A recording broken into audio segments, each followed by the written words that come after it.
जय हिंद दोस्तों, मैं राजकुमार आप सभी का स्वागत करता हूं ज्ञानपीठ जीके पॉइंट के इस यूट्यूब चैनल पर। दोस्तों आइए शुरू करते हैं एसएससी एमटीएस परीक्षा 2023 के लिए जीके का मॉक टेस्ट। चलिए दोस्तों, और ये जो मॉक टेस्ट है दोस्तों, इसमें 25 प्रश्न हम अभ्यास करेंगे जो आपके एसएससी के एग्जाम में पूछे जा सकते हैं। ये सारे प्रश्न आपके प्रीवियस ईयर एसएससी में पूछे गए हैं, तो चलिए इनका अभ्यास करते हैं। पहला क्वेश्चन आपकी स्क्रीन पर। पहला प्रश्न दोस्तों, पहला प्रश्न है आपका, इन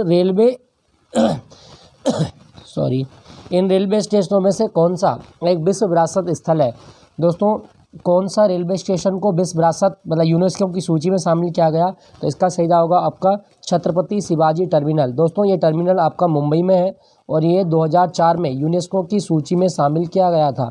तो छत्रपति शिवाजी टर्मिनल ये आपका एक विश्व विरासत स्थल है, आप याद रखना, ये मुंबई में है, जरूर याद रखिएगा। ठीक है दोस्तों। अच्छा, एक चीज़ मैं आपको और बता दूं, जो आपका छत्रपति टर्मिनल है ना, ये आपका एक जो रेलवे जोन है उसका मुख्यालय भी है आपका। ठीक है, जो सेंट्रल रेलवे जोन है उसका मुख्यालय भी है, आप याद रखिएगा। नेक्स्ट प्रश्न की ओर चलते हैं। भारत की प्रथम नोबेल पुरस्कार विजेता महिला का नाम बताइए। दोस्तों भारत की प्रथम महिला जिसको नोबेल पुरस्कार मिला वो कौन थी। तो दोस्तों आपको याद रखना है, भारत में पहली महिला जिसको नोबेल प्राइज़ मिला था वो थी आपकी मदर टेरेसा। मदर टेरेसा को वर्ष 1979 में शांति का नोबेल प्राइज़ दिया गया था। दोस्तों एक चीज़ ध्यान रखना, मदर टेरेसा ये मूलतः भारत की नहीं थी, ये मैसिडोनिया से भारत में आई थी, लेकिन जब इनको नोबेल पुरस्कार मिला तो ये पूर्ण रूप से भारत की नागरिकता ले चुकी थी, ये भी आप याद रखना। तो मैसिडोनिया से आई थी मदर टेरेसा। इनको गटर का संत भी कहा जाता है। कभी क्वेश्चन आए कि गटर का संत किसे कहा गया, तो मदर टेरेसा को गटर का संत कहा जाता है। ठीक है दोस्तों, याद रखिएगा, बहुत इंपॉर्टेंट है, तो ये आप याद रखिएगा। दोस्तों यहाँ पे ना एक चीज़ मैं आपको बता दूं, यहाँ पे लिखा गया है इंदिरा गांधी। इंदिरा गांधी ये भारत में पहली महिला प्रधानमंत्री थी, ये भी आप याद रखिएगा। और इनकी आत्मकथा का नाम है माई ट्रुथ। माई ट्रुथ किसकी आत्मकथा का नाम है, इंदिरा गांधी। ठीक है दोस्तों क्या आपको पता है कि नोबेल पुरस्कार की शुरुआत कब हुई थी। तो नोबेल पुरस्कार की शुरुआत 1901 में हुई थी। ठीक है, लेकिन अर्थशास्त्र का नोबेल 1968 में दिया शुरू हुआ था, ये भी आप याद रखना। नोबेल पुरस्कार 1901 में और अर्थशास्त्र का नोबेल 1968। क्वेश्चन संख्या 2 का सही जवाब होगा आपका ऑप्शन बी, मदर टेरेसा ये भारत की पहली महिला थी जिसको नोबेल प्राइज़ दिया गया था। नेक्स्ट प्रश्न आपका, मानव शरीर में आंतों के बैक्टीरिया निम्नलिखित में से किसका संश्लेषण करते हैं। दोस्तों मानव शरीर में जो आंत में बैक्टीरिया पाए जाते हैं वो विटामिन के का संश्लेषण करते हैं। ऑप्शन ए इसका सही जवाब है, विटामिन के। दोस्तों आपको एक चीज़ याद रखना है कि जो मानव की आंतें होती हैं ना, अगर आपसे पूछे कि छोटी आंत की लंबाई कितनी है तो लगभग 7.5 मीटर, और अगर आपसे पूछे बड़े आंत की लंबाई तो बड़ी आंत की लंबाई होती है लगभग 1.5 मीटर। तो ये आप याद रखना, 7.5 मीटर छोटी आंत की लंबाई है और बड़ी आंत की लंबाई है आपकी 1.5 मीटर। ठीक है दोस्तों अगर आपसे पूछा जाए कि विटामिन के इसका मुख्य काम क्या है, तो चोट लगने पर ब्लड क्लॉटिंग करता है। रक्त का थक्का जमाने वाला जो विटामिन है वो आपका विटामिन के है, ये आप याद रखिएगा। ठीक है दोस्तों यहाँ पे लिखा गया आपका विटामिन डी। सूर्य की रोशनी से हमारे शरीर में कौन सा विटामिन सक्रिय होता है, विटामिन डी, और इसमें कैल्शियम की मात्रा पाई जाती है, ये भी आप याद रखना। और एक बड़ा इंपॉर्टेंट क्वेश्चन बताता हूँ, कभी क्वेश्चन आए कि कौन सा विटामिन हार्मोन के रूप में कार्य करता है। दोस्तों विटामिन डी हार्मोन के रूप में कार्य करता है, बहुत इंपॉर्टेंट क्वेश्चन है, आप याद रखिएगा। हार्मोन के रूप में कार्य करने वाला विटामिन कौन सा है, तो विटामिन डी हार्मोन के रूप में कार्य करता है। ठीक है दोस्तों, यहाँ पे लिखा गया बसा जो है ये हमें हमारी शरीर में मतलब प्रति ग्राम मात्रा देखें तो 1 ग्राम बसा हमें कितनी कैलोरी देती है। दोस्तों 1 ग्राम फैट जो देती है हमें वो 9 कैलोरी ऊर्जा देती है। 1 ग्राम फैट 9 कैलोरी ऊर्जा प्रदान करती है, ये आप याद रखना। ठीक है, तो आपसे पूछा गया था मानव शरीर में आंतों के बैक्टीरिया ये आपका विटामिन के का संश्लेषण करते हैं। दोस्तों प्रोटीन दिवस कब होता है, तो ये आप याद रखना, प्रोटीन दिवस अभी जो 27 फरवरी आएगी आपकी, 27 फरवरी को प्रोटीन दिवस होता है भारत में, राष्ट्रीय प्रोटीन दिवस 27 फरवरी। नेक्स्ट प्रश्न की ओर चलते हैं। क्वेश्चन संख्या 4 क्या कहा गया है, डैश इस खाली स्थान में जगह में भरना है आपको, में पौधों का भौतिक रूप और बाहरी संरचना का अध्ययन किया जाता है। दोस्तों हमें बताना है कि कौन सी शाखा है जिसमें पौधों के भौतिक रूप का अध्ययन करते हैं। तो दो है दोस्तों मॉर्फोलॉजी। तो फाइटोमॉर्फोलॉजी जो होती है ये पौधों के शरीर विज्ञान से संबंधित एक शाखा है, आप याद रखना, पादप आकार की, इसे मॉर्फोलॉजी कहा जाता है, बहुत इंपॉर्टेंट है, ऑप्शन सी। ठीक है दोस्तों, अगर आपसे पूछा जाए कोशिका विज्ञान को क्या बोलते हैं हम, तो इसको बोलते हैं साइटोलॉजी, कोशिका का अध्ययन साइटोलॉजी कहलाता है। क्लियर, ये आप याद रखिएगा। अच्छा यहाँ पे लिखा गया है शरीर रचना विज्ञान, इसको बोलते हैं एनाटॉमी क्या होता है? हमारे शरीर की रचना जो होती है उसका अध्ययन एनाटॉमी कहलाता है। क्लियर। चलिए अगले प्रश्न की ओर चलते हैं। तो आपसे पूछा गया था पौधों की जो मतलब संरचना है उसका अध्ययन क्या है? फाइटोमॉर्फोलॉजी। नेक्स्ट प्रश्न की ओर चलते हैं। निम्नलिखित में से कौन सी गुर्दों की संरचनात्मक और कार्यकारी इकाई है? तो गुर्दों की संरचनात्मक व कार्यकारी इकाई नेफ्रॉन होती है। Option D, nephron is the structural and function unit of kidney. आप याद रखिएगा दोस्तों, हमारी किडनी में जो छोटी छोटी कोशिकाएं पाई जाती हैं उनको हम बोलते हैं नेफ्रॉन। याद रखिएगा दोस्तों। अगर आपसे पूछे कि मानव के जो गुर्दे होते हैं इनका आकार कौन सी सब्जी के बीज के समान होता है, तो सेम के बीज के समान हमारे गुर्दे होते हैं। आप याद रखना, हमारे गुर्दे जो होते हैं वो सेम के बीज के समान होते हैं। क्लियर। बोमेन संपूर्ण इसी में पाया जाता है, तो ये बहुत इंपॉर्टेंट है, आप याद रखिएगा। क्लियर दोस्तों। चलिए अगले प्रश्न की ओर चलते हैं। एसिटिक एसिड का रासायनिक सूत्र क्या है? दोस्तों एसिटिक एसिड इसका सूत्र होता है CH3COOH। CH3COOH। Option B is the right answer. और दोस्तों ये सिरके में होता है। अगर आपसे पूछा जाए कि एसिटिक अम्ल, इसको सिरके का अम्ल भी बोलते हैं। बहुत इंपॉर्टेंट है कि एसिटिक अम्ल ये सिरके का अम्ल है, इंपॉर्टेंट है, आप याद रखिएगा। क्लियर दोस्तों। चलिए अगले प्रश्न की ओर चलते हैं। क्वेश्चन संख्या 7। तो क्वेश्चन संख्या 7 क्या कहा गया है क्वेश्चन संख्या 7 में? दोस्तों क्वेश्चन संख्या 7 क्या आता है?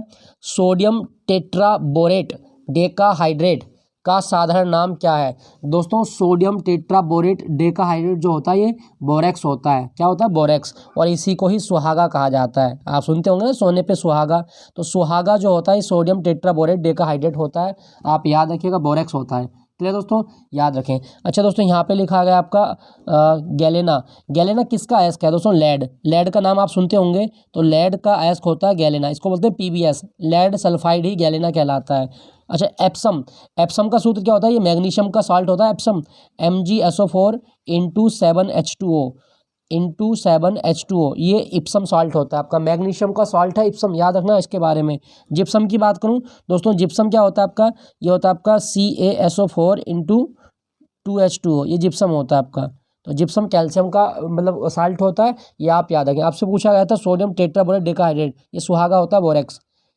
नेक्स्ट प्रश्न, कंप्यूटर विज्ञान में ASP का विस्तारित रूप क्या है? दोस्तों कंप्यूटर विज्ञान में ASP का जो रूप होता है इसको क्या बोलते हैं हम? तो इसका सही जवाब होगा आपका, इसको बोलेंगे आवेदन संकेत प्रदाता। आवेदन संकेत प्रदाता मतलब है एप्लीकेशन साइन प्रमोटर, ये आप याद रखिएगा। ठीक है दोस्तों। चलिए अगले प्रश्न की ओर चलते हैं। प्रमोटर नहीं, प्रोवाइडर होता है ना, एप्लीकेशन सर्विस प्रोवाइडर, इसको बोलते हैं एप्लीकेशन सर्विस प्रोवाइडर। अच्छा संकेतक नहीं होता इस, मैंने सॉरी ये होगा आपका आवेदन सेवा प्रदाता, एप्लीकेशन सर्विस प्रोवाइडर, आप याद रखें। दोस्तों क्या आपको पता है कि कंप्यूटर साक्षरता दिवस कब होता है? हर साल 2 दिसंबर को कंप्यूटर साक्षरता दिवस मनाया जाता है। बहुत आता है एग्जाम में, आप याद रखिएगा कि कंप्यूटर साक्षरता दिवस कब मनाया जाता है? तो 2 दिसंबर को मनाया जाता है कंप्यूटर साक्षरता दिवस। क्लियर। चलिए अगले प्रश्न की ओर चलते हैं। कंप्यूटर से हो गया। नेक्स्ट प्रश्न आपका क्वेश्चन है गिद्धा। गिद्धा किस राज्य का लोक नृत्य है? दोस्तों गिद्धा लोक नृत्य जो है ये पंजाब में किया जाता है। ऑप्शन सी इसका सही जवाब है, पंजाब। पंजाब का ये जो डांस है ना ये केवल महिलाएं करती हैं। गिद्धा डांस केवल महिलाएं करती हैं और गिद्धा का वर्जन जो पुरुष करते हैं। तो दोस्तों गिद्धा के समान ही जो डांस होता है उसको बोलते हैं भांगड़ा, लेकिन भांगड़ा मेल करते हैं। तो भांगड़ा मेल वर्जन है और गिद्धा उसी का फीमेल वर्जन है, आप याद रखिएगा। दोस्तों पंजाब के बारे में एक चीज़ याद रखना कि जो पंजाब है इसका एक त्यौहार बहुत आता है एग्जाम में, बैसाखी। और बैसाखी त्यौहार ये क्यों मनाया जाता है? खालसा पंथ की स्थापना के याद में बैसाखी त्यौहार मनाया जाता है। गुरु गोविंद सिंह ने शुरू किया था, ये भी आप याद रखें। दोस्तों क्या आपको पता है कि पंजाब जो है इसका मतलब एक कढ़ाई होती है यहाँ पे फुलकारी। तो कभी क्वेश्चन आए कि फुलकारी कढ़ाई किस राज्य में की जाती है? तो फुलकारी पंजाब में की जाती है। ठीक है। पंजाब के मुख्यमंत्री हैं भगवंत मान, आम आदमी पार्टी की सरकार है पंजाब में, ये भी आप याद रखिएगा। राजस्थान का एक डांस आप याद रखना, बहुत आता है, आप क्या करो कालबेलिया। राजस्थान का डांस कालबेलिया काफ़ी पूछा जाता है, आप याद रखिएगा। ठीक है। बिहार का जटा जटिन बहुत आता है एग्जाम में, जटा जटिन बिहार का डांस है। विदेशिया बहुत आता है एग्जाम में, बिहार का है। और एक सामा चकेवा बहुत आता है एग्जाम में, बिहार का है। यूपी का नौटंकी आप याद रखना, नौटंकी कहाँ का लोक नृत्य है? तो यूपी का मतलब लोक नृत्य है नौटंकी। चरकुला भी पूछ लेता है एग्जाम में, चरकुला आपका ब्रज क्षेत्र में होता है, तो ये भी आपका यूपी का है। क्लियर। गिद्धा पूछा गया था पंजाब का है, option C is the right answer. Next आपका निम्नलिखित में से किसे वैध मुद्रा नहीं माना जाता? दोस्तों वैध मुद्रा कौन सी नहीं है? इसका सही जवाब क्या होगा? दोस्तों आपको याद रखना है जो आपकी सोना होती है ना इसको वैध मुद्रा नहीं माना जाता। सोना जो है इसको वैध मुद्रा नहीं माना जाता, ये आप याद रखना।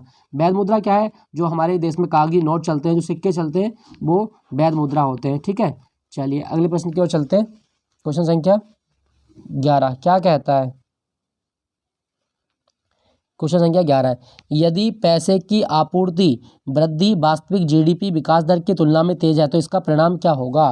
दोस्तों, पैसे की आपूर्ति की वृद्धि है और जीडीपी विकास दर की तुलना में बहुत तेज हो रही है, तो इसका मतलब क्या होगा दोस्तों? इसका मतलब ये होगा कि बजट घाटा देखने को मिलेगा। ऑप्शन डी, बजट घाटा देखने को मिलेगा, आप याद रखिएगा। क्लियर दोस्तों? दोस्तों इसका सही जवाब क्या होगा? इसका सही जवाब होगा, तो कोई ये बजट घाटा नहीं है इसका आंसर मुद्रास्फीति है। ठीक है, मुद्रास्फीति। दोस्तों यहाँ इसका आंसर आपका मुद्रास्फीति है, ये बजट घाटा नहीं है, क्योंकि आपसे पूछा गया है कि मुद्रा की आपूर्ति, पैसे की आपूर्ति में वृद्धि, मतलब पैसा आएगा तो महंगाई बढ़ती है इससे, तो मुद्रा स्फीति इसका सही जवाब है। नेक्स्ट आपका शैवाल पारिस्थितिक तंत्र के निम्नलिखित में से किस स्तर में आता है? दोस्तों शैवाल को अगर आप रखोगे तो कौन से पारिस्थितिक तंत्र में रखोगे? तो शैवाल जो होता है इसमें क्लोरोफिल पाया जाता है, और जिसमें क्लोरोफिल होगा वो खाना खुद बनाएगा, मतलब ये उत्पादक होता है। शैवाल जो होते हैं उत्पादक होते हैं। दोस्तों अगर आपसे पूछा जाए कि शैवालों का अध्ययन क्या होता है, तो दोस्तों शैवालों का अध्ययन फाइकोलॉजी कहलाता है। शैवालों का अध्ययन क्या है? फाइकोलॉजी। क्लियर? और मैं आपको एक चीज़ बता दूं दोस्तों, जो आपके शैवाल होते हैं ना, ये हरे रंग के होते हैं, और लेकिन अगर आपसे पूछे कि रोडोफाइसी कैसे रंग के शैवाल होते हैं, दोस्तों रोडोफाइसी जो होते हैं ये लाल शैवाल होते हैं। रोडोफाइसी, लाल शैवालों को रोडोफाइसी कहा जाता है, आप याद रखिएगा। क्लियर दोस्तों? चलिए अगले प्रश्न की ओर चलते हैं। नेक्स्ट क्वेश्चन क्या 13 क्या कहा गया? कौन सा राष्ट्रीय उद्यान बांग्लादेश के साथ अपनी सीमा को साझा करता है? दोस्तों बांग्लादेश के साथ जो राष्ट्रीय उद्यान सीमा साझा करता है वो है आपका सुंदरबन राष्ट्रीय उद्यान, क्योंकि ये जो सुंदरबन क्षेत्र है ये भारत और बांग्लादेश के बीच का क्षेत्र है, तो आप याद रखिएगा, ये इंपॉर्टेंट है। और सुंदरबन राष्ट्रीय उद्यान को ना वर्ष 1997 में यूनेस्को की सूची में शामिल किया गया था। सुंदरबन नेशनल पार्क 1997 में यूनेस्को की सूची में शामिल हो चुका है। और ये सुंदरबन नाम क्यों पड़ा? दोस्तों यहाँ पे सुंदरी के वन मिलते हैं, और सुंदरी के वन जो हैं ये आपके मैंग्रोव वन होते हैं। सुंदरी के वन मैंग्रोव वनस्पति है, जिसके कारण इसका नाम सुंदरबन पड़ा है। काजीरंगा राष्ट्रीय उद्यान कहाँ पर है वैसे? दोस्तों ऑप्शन में जो काजीरंगा लिखा गया ये असम में है, कंचनजंगा ये उत्तराखंड, कंचनजंगा ये आपका सिक्किम में है। कंचनजंगा ये सिक्किम में है, ये आप याद रखना, कंचनजंगा सिक्किम में, और पन्ना राष्ट्रीय उद्यान आपका मध्य प्रदेश में है। तो पन्ना मध्य प्रदेश में, कंचनजंगा सिक्किम में, सुंदरबन बंगाल में, तो ये सारी चीज़ें आपको याद रखनी है। 13 का सही जवाब होगा ऑप्शन ए। नेक्स्ट प्रश्न की ओर चलते हैं। एटीएम, एटीएम का विस्तारित रूप क्या है? दोस्तों एटीएम का रूप जो होता है ये क्या होता है? इसका सही जवाब होगा automated teller machine. Automated teller machine, option C इसका सही जवाब है, ऑप्शन सी। ये आप याद रखना। इलेक्ट्रॉनिक बैंकिंग मशीन होती है, ये भी आप याद रखिएगा, ये इंपॉर्टेंट है, पूछ लेता है आपके एग्जाम में, तो इसका सही जवाब है ऑप्शन सी। चलो आप एक क्वेश्चन बताइएगा, एटीएम का आविष्कार किसने किया था? एटीएम का आविष्कार किसने किया था? बहुत हल्का क्वेश्चन है, आप बता सकते हो आराम से, मैंने आपको कई बार पढ़ाया भी है क्लास में। तो चलिए अगला प्रश्न की ओर चलते हैं। क्वेश्चन संख्या 15 आकार के संदर्भ में वरुण हमारे सौरमंडल में स्थान पर आता है। दोस्तों आकार के संदर्भ की अगर मैं बात करूं तो वरुण कौन से नंबर का ग्रह है? दोस्तों वरुण ये चौथे नंबर पे आता है। वरुण जो है ये चौथे नंबर पे आता है, आप याद रखिएगा। ठीक है, सबसे बड़ा ग्रह है आपका बृहस्पति, फिर शनि, फिर अरुण, फिर वरुण, तो ये आप याद रखना। और वरुण जो ग्रह है ना, वरुण मतलब बृहस्पति, शनि और यूरेनस और नेपच्यून, सॉरी यूरेनस हो गया आपका अरुण, और नेपच्यून हो गया आपका वरुण, तो नेपच्यून। दोस्तों ये जो ग्रह है ना आपके, ये आपके इनको बोलते हैं हम जाइंट प्लेनेट बोला जाता है इनको, ये बाह्य ग्रह कहलाते हैं। जुपिटर, सैटर्न, यूरेनस और नेपच्यून, इनको आप आउटर ग्रह भी बोलते हो, बाह्य ग्रह होते हैं। क्लियर? कितने ग्रह हमारे सौरमंडल में? 8 ग्रह हैं। नेक्स्ट प्रश्न, अबू धाबी देश की राजधानी है। दोस्तों अबू धाबी किस देश की राजधानी है? तो इसका सही जवाब होगा संयुक्त अरब अमीरात। संयुक्त अरब अमीरात अर्थात यूनाइटेड अरब अमीरात की राजधानी है आपकी अबू धाबी। याद रखना दोस्तों, बहुत इंपॉर्टेंट है। इसकी मुद्रा क्या है? यूएई की मुद्रा दिरहम, यूएई की मुद्रा दिरहम है, याद रखना, बहुत आती है इसकी मुद्रा दिरहम। अच्छा दोस्तों यहाँ पे कुछ ऑप्शन में जैसे लिखा गया आपका दक्षिण कोरिया, अगर आपसे पूछा जाए दक्षिण कोरिया की राजधानी क्या है? सियोल। दक्षिण कोरिया की राजधानी सियोल है। इटली की राजधानी रोम है, और नीदरलैंड की राजधानी क्या है? The Hague. नीदरलैंड की राजधानी द हैग है, ठीक है। एम्स्टर्डम भी बोलते हैं इसकी राजधानी, एक एम्स्टर्डम भी है, नीदरलैंड की राजधानी एम्स्टर्डम, द हैग, ये सब इसी में ही है। चलिए अगले प्रश्न की ओर चलते हैं। क्वेश्चन संख्या 17। क्वेश्चन संख्या 17 क्या कहा गया है? सत्य के साथ प्रयोग ये किसके जीवन पर आधारित है? दोस्तों सत्य के प्रयोग जो किताब है ये महात्मा गांधी जी की आत्मकथा का नाम है, ऑप्शन ए। और ये मूल रूप से जो किताब लिखी गई सत्य के प्रयोग ये गुजराती भाषा में लिखी गई है, क्योंकि गांधी जी का जन्म गुजरात में हुआ था, पोरबंदर में। तो ये आप याद रखना, गांधी जी की आत्मकथा का नाम है सत्य के साथ मेरे प्रयोग। दोस्तों यहाँ पे सुभाष चंद्र बोस लिखे गए, इनकी आत्मकथा का नाम है Indian struggle, an Indian struggle. ये किसकी किताब है? दोस्तों आप याद रखना, इंडियन स्ट्रगल जो किताब है ये आपकी सुभाष चंद्र बोस की है। डिस्कवरी ऑफ इंडिया किसने लिखी है? तो डिस्कवरी ऑफ इंडिया लिखी है पंडित जवाहरलाल नेहरू ने। डिस्कवरी ऑफ इंडिया किसने लिखी है? तो पंडित जवाहरलाल नेहरू के द्वारा डिस्कवरी ऑफ इंडिया लिखी गई है। क्लियर, ये आप याद रखिएगा। दोस्तों लाला लाजपत राय की किताब है the unhappy India. The unhappy India पुस्तक किसने लिखी है? दोस्तों द अनहैप्पी इंडिया पुस्तक लिखी गई है लाला लाजपत राय के द्वारा, ठीक है। तो सत्य के साथ मेरे प्रयोग मोहनदास करमचंद गांधी, ये आप याद रखें। इनको राष्ट्रपिता कहा जाता है और राष्ट्रपिता इनको कहा था सुभाष चंद्र बोस ने। इनको महात्मा की उपाधि दी थी रविंद्रनाथ टैगोर ने। क्लियर, नेक्स्ट प्रश्न की ओर चलते हैं। किस स्वतंत्रता सेनानी ने भारत को ब्रिटिश शासन से मुक्त कराने के लिए आज़ाद हिंद फौज की स्थापना की थी? दोस्तों आज़ाद हिंद फौज जो बनाई गई थी ये मतलब सुभाष चंद्र बोस के द्वारा 2 जुलाई 1943 को सुभाष चंद्र बोस सिंगापुर पहुंचते हैं और 21 अक्टूबर 1943 को सुभाष चंद्र बोस ने आज़ाद हिंद फौज को ज्वाइन किया था। तो सुभाष चंद्र बोस इसका सही जवाब है, ये आप याद रखिएगा। दोस्तों अगर आपसे पूछा जाए कि सुभाष चंद्र बोस के नाम पर हवाई अड्डा कहाँ पर है, तो सुभाष चंद्र बोस के नाम पर हवाई अड्डा कलकत्ता में है और इनके नाम पर द्वीप अंडमान निकोबार में है। और सुभाष चंद्र बोस की जयंती हम मनाते हैं पराक्रम दिवस के रूप में। पराक्रम दिवस के रूप में 23 जनवरी को सुभाष चंद्र बोस जी की जयंती मनाई जाती है, ये आप याद रखिएगा। राष्ट्रीय पराक्रम दिवस 23 जनवरी। क्लियर। दोस्तों अगर आपसे पूछे कि सुभाष चंद्र बोस का जन्म कहाँ पे हुआ था? कटक में हुआ था, उड़ीसा में। कटक उड़ीसा में जन्म हुआ था, आप याद रखिएगा। भगत सिंह की आत्मकथा बहुत इंपॉर्टेंट है, वाई आई एम एथीस्ट। तो वाई आई एम एथीस्ट किसकी आत्मकथा का नाम है? Why I am atheist. तो ये आप याद रखना, ये भगत सिंह की आत्मकथा है। तो आज़ाद हिंद फौज किसने बनाई? सुभाष चंद्र बोस। इसमें ऑप्शन बी सही है। नेक्स्ट की ओर चलते हैं। यूनिवर्सल मानक समय का आविष्कार किसने किया था? दोस्तों यूनिवर्सल मानक समय जो बताया था वो किसने बताया? तो ये आप याद रखना, स्कॉटलैंड के एक वैज्ञानिक थे, इनका नाम था सैंडफोर्ड फ्लेमिंग। तो सैंडफोर्ड फ्लेमिंग के द्वारा ये बताया गया था, ऑप्शन सी इसका सही जवाब है, ठीक है। 1876 में इन्होंने बताया था। और ये एक चीज़ ध्यान रखना कि जो भारत का मानक समय है वो ग्रीनविच माध्य से कितना आगे है? तो भारत का मानक समय ग्रीनविच माध्य से 5 घंटा 30 मिनट आगे चलता है, ठीक है। और भारत में जो मानक समय रेखा है ये 82.5 डिग्री पूर्वी देशांतर पर आधारित है, ये भी आप याद रखिएगा। तो इसका सही जवाब होगा यूनिवर्सल मानक समय, सैंडफोर्ड फ्लेमिंग। नेक्स्ट प्रश्न की ओर चलते हैं। क्वेश्चन संख्या 20 क्या कहा गया है? इसमें कहा गया कि कौन सा नियम कहता है कि किसी जंक्शन में प्रवेश करने वाली कुल धारा उस जंक्शन को छोड़ने वाली कुल धारा के बराबर होती है? दोस्तों ये नियम दिया था हमें किरचॉफ ने।